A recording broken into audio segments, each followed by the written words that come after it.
intoleransi itu terjadi karena melihat sesama manusia itu bukan sesama manusia, kan Bukan begitu. sesama manusia. Saya lebih manusia daripada dia. Manusia lainnya. Itu minimum kan gitu. Kalau lebih galas lagi kan, saya manusia dia enggak, kan begitu. Nah, ini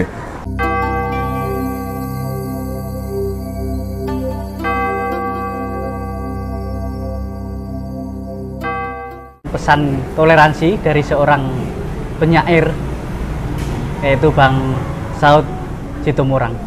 Silakan Bang. wah. Pesan-pesan untuk anak muda. Banyak kan Ini. sekarang anak-anak komentar, nulis dan lain sebagainya, mungkin yang malas belajar gitu. Ya apa persoalan terima kasih dulu kan gitu ya. ngajak pemabuk ngomong kan. Ya kalau kita lihat saat ini di negeri ini kan, itu persoalan toleransi itu merupakan sebuah persoalan yang ini ya, yang bisa dikatakan sudah rawan gitu ya. Rawan. Jadi rawan dalam arti toleransi itu tidak dianggap begitu penting lah gitu ya. Terutama toleransi dalam hal beragama gitu kan. Nah, ini sebenarnya agak apa ini kalau kita melihat ke belakang, ke sejarah, terutama sejak Orde Baru, ini fakta yang agak mencemaskan begitu kan. Karena dengan adanya apa yang disebut reformasi, kebebasan pasca Soeharto itu ternyata menghasilkan kondisi yang seperti ini. Kondisi di mana toleransi itu bukannya menjadi sesuatu yang taken for granted begitu, sebagai sesuatu yang ya sudah harus ada, tapi malah menjadi toleransi itu malah menjadi sesuatu yang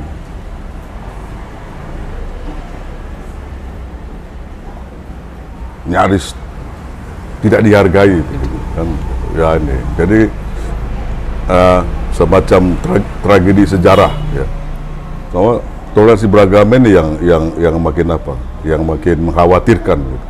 Kenapa bisa terjadi begini gitu kan? Kenapa justru ketika ada kebebasan sipil yang di zaman Orde Baru itu nyaris tidak ada sama sekali itu, justru menghasilkan sesuatu yang negatif seperti ini gitu. Ini ya ada orang menyebut penyebabnya ya, pendidikan ya, pendidikan kita yang ini, ada yang juga bilang 32 tahun dari pemerintahan diktator Soeharto itu represi itu akhirnya seperti bisul yang pecah sekarang. Segala sesuatu yang dulu disimpan, dipendam kayak begini gitu. Ya. Jadi intinya penyebabnya apa itu? Ya itu persoalannya kan. Kita susah untuk mempinpoint, susah untuk menunjuknya gitu. Karena kalau kita ngelihat keluar, pengalaman di luar gitu kan. Misalnya Spanyol itu juga mengalami hal seperti kita, dikuasai oleh Franco ya, fasis tuh, jenderal fasis itu kan. Malah lebih parah di sana karena Franco itu sudah mati, tapi kematiannya tidak diungkap ke publik selama cukup lama itu, beberapa tahun itu, karena rezim itu, status quo itu takut dan kalau rakyat tahu Franco mati akan terjadi amat. Nah, tapi setelah rakyat tahu nggak terjadi seperti takutkan itu. Dan kita lihat sekarang Spanyol, kalau dibandingkan kita kan dia jauh lebih baik. Dia bukan persoalan misalnya tim sepak bolanya, tapi ya secara sosial ekonomi lihat gitu ya, gitu kan. Walaupun fasisnya tidak dimusnahkan, masih ada gitu, tapi ya itu hidup bersama fasis, komunis, agama semua itu ada. Nah ini, jadi emang nggak tahu ini apa penyebab gitu kan? Apa penyebabnya? Kok bisa kurang penting lah gitu. Ya. Karena kalau kita lihat pendidikan, rata-rata lihat anak-anak muda sekarang tuh master, ya, Nah, Kadang yang intoleransi malah yang masternya kan, itu yang berpendidikan. Nah, itulah disebut dengan tragedi tadi kan. Karena kalau kita lihat berapa banyak sekarang anak-anak muda yang master, belum lagi dokter, dan itu mereka bukan karena mereka itu dosen, enggak, banyak itu tidak dosen. Saya kenal banyak sekali itu yang ya preman gitulah atau apa itu yang ngambil master di segala macam bidang, sosiologi, sejarah, ini apa. Tapi kenapa gini? Ini memang satu apa nih? Satu isu yang sebenarnya menarik dibicarakan, kecuali di samping membicarakan tentu saja ini infrastruktur tadi kan, kan gitu. Jalan tol, jalan til, tak apa itu gitu. Ini karena memang yang namanya toleransi itu salah satu lem perekat apa kan civil society ya masyarakat sipil gitu, yang kalau itu sudah sangat bahaya ya. Contohnya bisa dilihat di Twitter itu lah, lihat Twitter tuh ganas betul. Saya dulu pikir Medan itu kota ganas, tapi Medan kalah dengan kota Twitter. Itu. Apa yang harus ambil langkah termasuk generasi muda saat inilah untuk membangun toleransi itu kembali? Ini agak susah karena kalau berdasarkan pengalaman pribadi saya, bisa aja saya jawabnya, tapi kan pengalaman pribadi saya itu tidak bisa juga menjadi standar bagi bagi mereka gitu ya. Pada umumnya lah. Ya, kalau saya misalnya ya pertama ya memang harus berani bersikap gitu ya. Dalam konteks misalnya memilih begitu memilih. Jadi kita tidak harus selalu mendengar mengikuti otoritas yang dianggap otoritas masyarakat. Kalau memang mereka itu menurut kita itu tidak benar gitu ya. Otoritas harus dikritik. Harus dikritik. Tapi kemudian kan juga ada begini, kalau kita mengkritik otoritas, kita juga harus siap kan? Siap dalam arti minimum kita setara pengetahuan dengan otoritas yang kita kritik kan begitu. Jadi kita tidak cuma sekedar kritik-kritik asal-asalan aja kan. Ya, kalau kita mengkritik otoritas misalnya institusi agama, ya kita minimum harus pengetahuan agama kita tuh ya setara dengan dia. Jadi waktu mengkritik itu atau mengcounter pendapatnya itu kita tidak ngasal gitu. Ini, tapi kan belum tentu juga kan gitu, pengetahuan itu akan setara kan gitu. Nah agak rumit ya, memang kalau apalagi kalau bicara di konteks agama ya. Kalau di luar konteks ini itu gampang ya, karena ciri khas agama kan dia tuh ideologi kan ideologi. Iya. Ya. Kalau misalnya ya kayak pengalaman saya juga gitu ya. Saya kan dulu saya menjadi Kristen kan karena keluarga Kristen, soalnya begitu.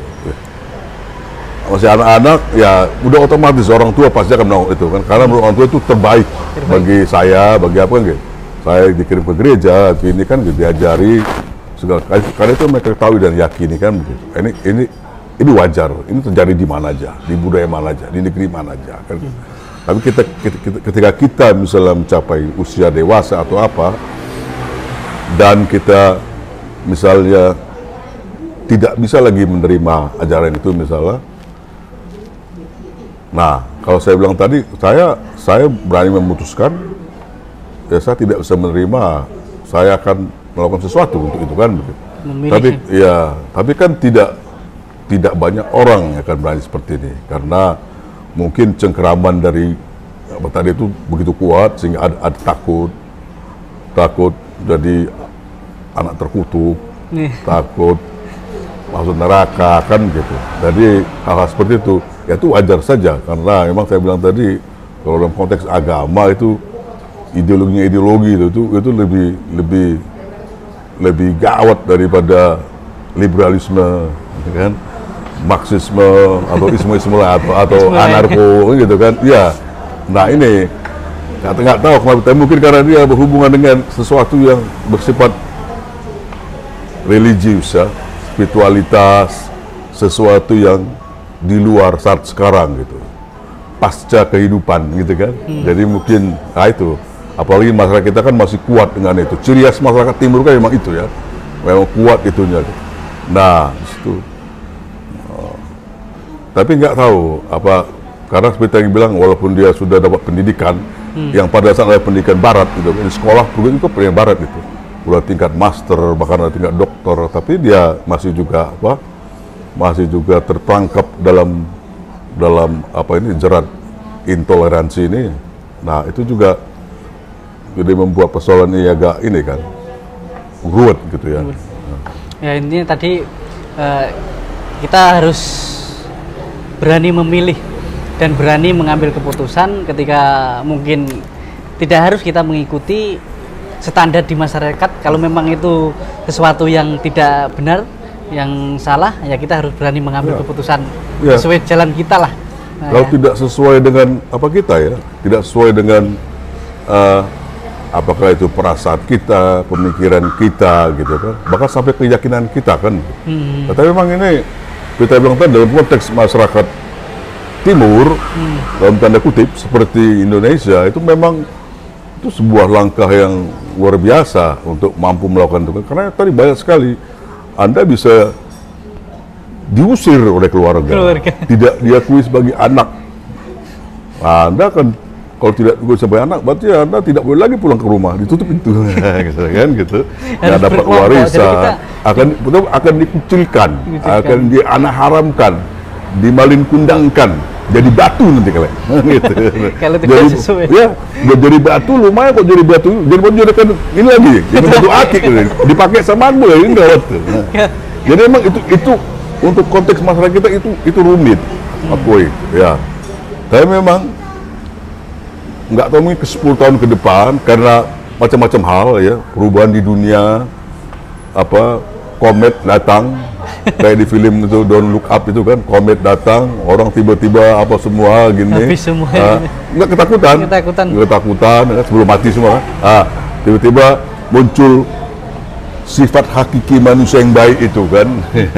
Tobatnya itu ketika udah takut itu, tapi kan masih positif itu kan, karena dia akhirnya sebelum dia mati dia mesti itu kan, dimana akhirnya melihat ya terlepas dari seperti klise, terlepas dari warna kulitmu, bahasamu, gaya rambutmu kan gitu ya, apa? Kita di sini gaya rambut yang berbeda, keyakinanmu, tapi kau melihat bahwa semua itu manusia, kan gitu, kan? Ya ini bukan humanisme ala Eropa itu ya, itu juga mereka salah karena mereka itu mengakibatkan terjadi kolonialisme kan, menjajah sama manusia, tapi humanisme yang